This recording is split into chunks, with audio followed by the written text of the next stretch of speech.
aspect of this. Why can you not make silan?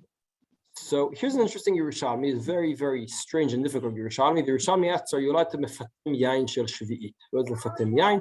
Mefatem yain is to cook wine with herbs and spices. So I've seen people do this, right? Have you ever had like the warmed wine, right? You warm it up with some, I don't know, allspice and I don't know, whatever. You know what I'm talking about, right? So like a spiced wine. Are you allowed to do that with the angel shvit? Nishmeina min hada, kalmen shvit shenitna adlakat haner. Okay, hada marashu mutar. So you want to extrapolate from this that you're allowed. Right? Vatan yasul. I've got the bright that says it's a soul. So okay, we're not sure if a soul. Amar Bilazar de Rabbi Yudahi. The Rabbi Yudah matir mipnei shu mashbicho. Now, this whole Braita is a bit of Yerushalmi, the whole Mahalach here is a bit of an enigma, right? It's a bit strange. How does this work? So this is how Rav Kook explains it. Rav Kook explains, what is the question for Fatem Yain Shel Shvit? So you do two things when you Fatem Yain Shel Shvit. First of all, you improve the wine. I mean, you better be improving it, otherwise just Baltashchit, right? You're improving the wine on the one hand. On the other hand, you're wasting some wine because you're cooking it. So what's more important, the better quality or the greater quantity? So Rabbi Yehuda, again, how does this work with Hadlakat HaNer? I'm not going to go into right now because it's a bit of a... But Rabbi Yehuda, the main point here is, Rabbi Yehuda matir mipnei shu mashbicho, as long as you're improving it, it's allowed, even though you're wasting some. Right? This reminded me of when a friend of mine told me that he went to Scotland. And what do you do in Scotland? You go around and drink whiskey. You go around and drink whiskey. Exactly. Right. And he said that they showed him there's a thing called, on the tour, there's a thing called the Angel's Share. Are you familiar with this? The Angel's Share?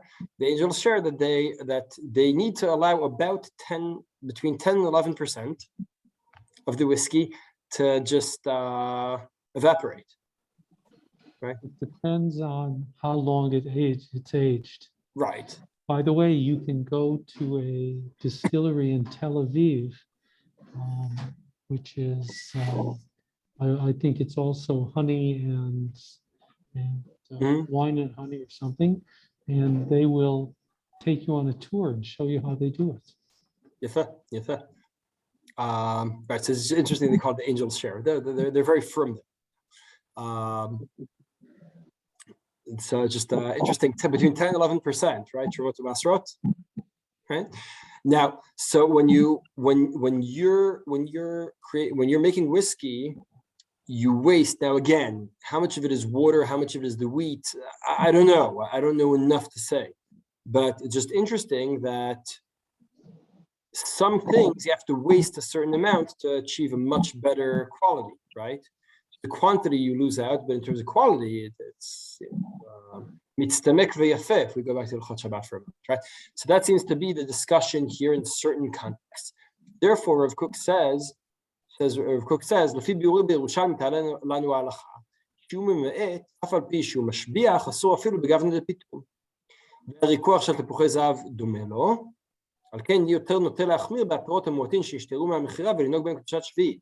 So if you want to make orange juice out of oranges, he says, I have a totally different problem. Let's say the orange juice, all right, let's say, all right, I have a kilo of oranges, right? That'll cost 7 shekels. I have a liter of orange juice, that'll cost 25, right? Or whatever, right? 17. Or it'll cost 2 to 3 times as much, right? The liter of orange juice as opposed to the oranges, right? Now, so theoretically, Cook says you're doing the same thing. You're giving up on a lot of the quantity. You're improving the quality. Let's go with that. But you're giving up on a lot of the fruit, right? A lot of the fruit doesn't end up in that juice. So he says, if you want to matter making orange juice based on the assumption that it's prevalent enough, that's fine. But you have to remember one thing. What are you going to do with the oranges themselves? You have to eat them too.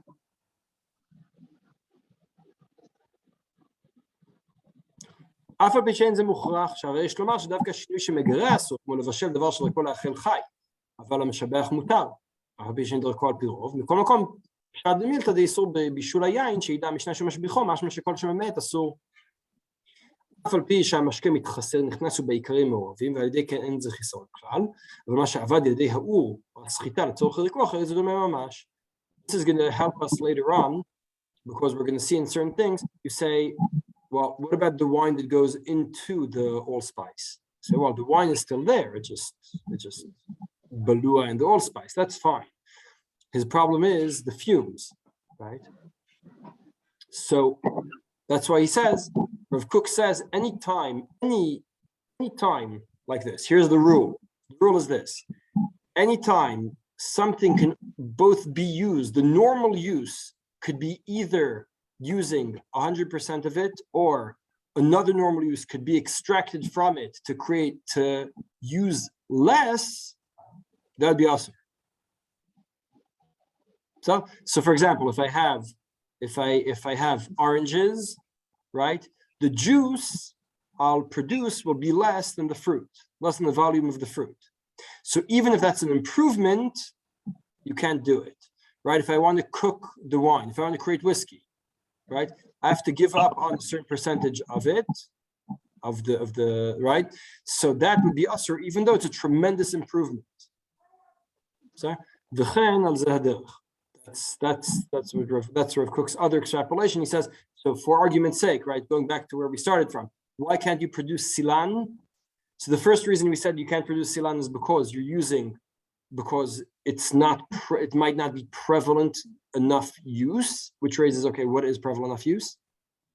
And then the other issue with silan is you're not using the entire date. You're losing some of the date, and who allowed you to do that? Maybe that's the issue.